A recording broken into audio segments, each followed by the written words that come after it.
Welcome to the Recharge Podcast, where transformation meets innovation in just 10 minutes. Join us as we dive into the latest tools to reshape the world. It's time to power up your potential. Let's dive into this week's episode. Hey, welcome back to another episode of the Recharge Podcast. It's been a minute, but I want to share a topic that is near and dear to my heart. Many of you probably don't know that I work in a capacity as a weight loss physician, and one of the huge topics comes up is muscle loss with weight loss, and that's a huge problem, particularly with the newer injectable drugs utilizing GLP-1 type drugs for weight loss. And so I want to talk about protein and satiety, that feeling of fullness that keeps you from raiding the fridge every hour. We all know that protein is a champion for building muscle, burning fat, but did you know the way you consume it can significantly impact your hunger levels? Buckle up, because we're about to explore the science behind why solid protein reigns supreme for keeping your appetite in check. There are certain physiologic factors, particularly the gut-brain connection, that play a huge role in satiety. First off, I think we need to talk about the dance between your digestive system and your brain. Solid food proteins here take center stage.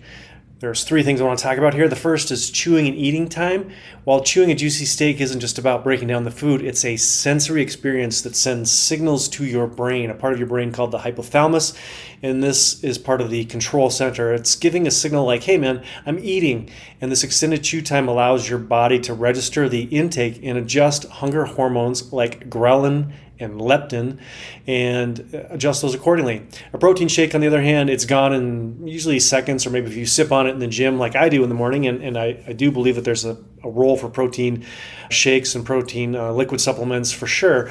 But on the other hand, it's gone quite quickly, and it really leaves the brain, the hypothalamus, a little bit confused, and your stomach potentially rumbling. I have to confess that I can have 30 grams of protein in a 16-ounce shake with some nut milk or a combination of nut milk and water.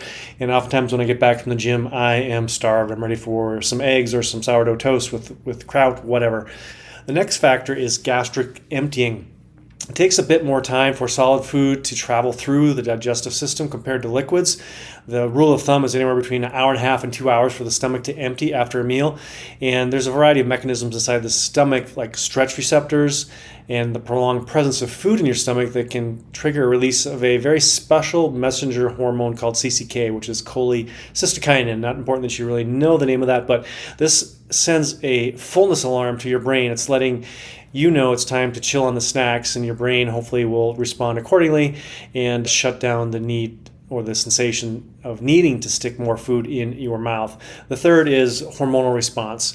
The act of chewing and having solid food in your gut also stimulates the release of another peptide, which is also a protein called PYY. And it's another satiety hormone. This is just another way that your body, along with the CCK I mentioned above, can signal to the brain that you should be feeling satisfied and less likely needing to eat or snack more often throughout the day. So if you're struggling with weight control or body mass index issues, this is just a way, not to hack, but just to rely on your own innate physiology to trigger a sensation of fullness.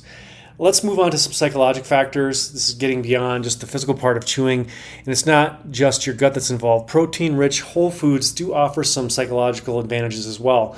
There's two things here that I want to talk about. The first is visual cues. So if you're looking at a shaker container with some liquid in there that's usually brown or off-white versus a delicious piece of chicken or fish. I'm plant-based for the most part, so just seeing that, your body will cue into that. It's not just your imagination, but the visual cues about the portion size also play a role in satiety.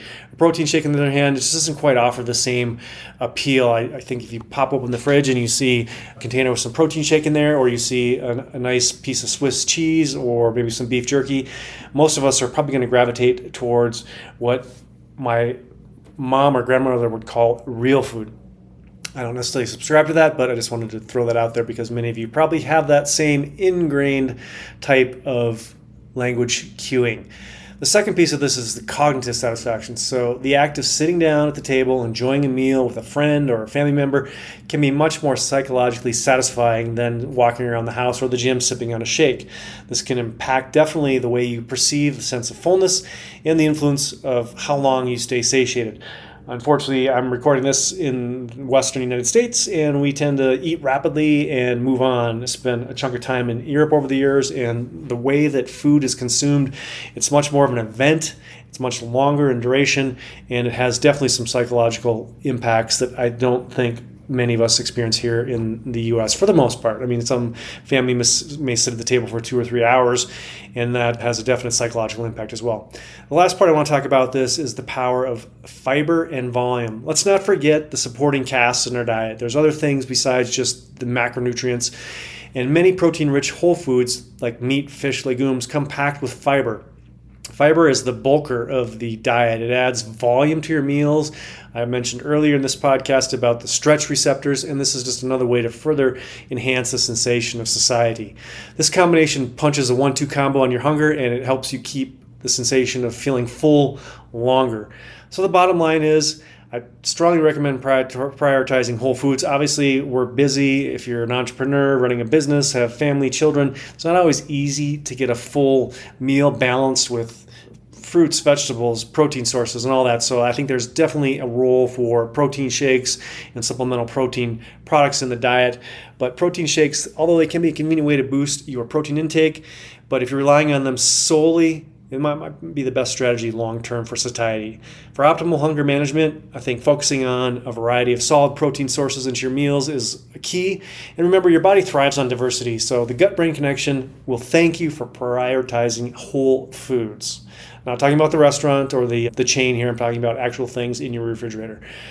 But as a way in science, everything varies individually. So this podcast is for informational purposes. I can't offer a blanket statement on how much protein a specific person could or should intake on a daily basis. That varies on a variety of things: age, kidney function, liver function, underlying health problems, previous gut surgery. There's a whole host of factors that go into that. So if you're somebody who really wants to prioritize your health, maintaining muscle mass as you age, which is a huge, huge differentiator between longevity and wellness and performance as you age. So just talk to your provider, your health practitioner, whoever you see.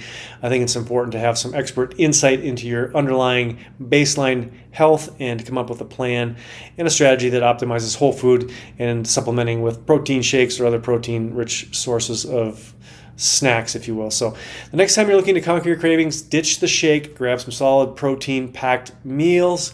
Your brain, your gut, and your waistline will thank you for it. As always, I hope you enjoyed this podcast. If you want to share it with somebody, that would mean the world to me, or leave a rating or a review. We're just getting rolling here with a new format. So thanks so much. Have a great week. Stay safe. Stay well.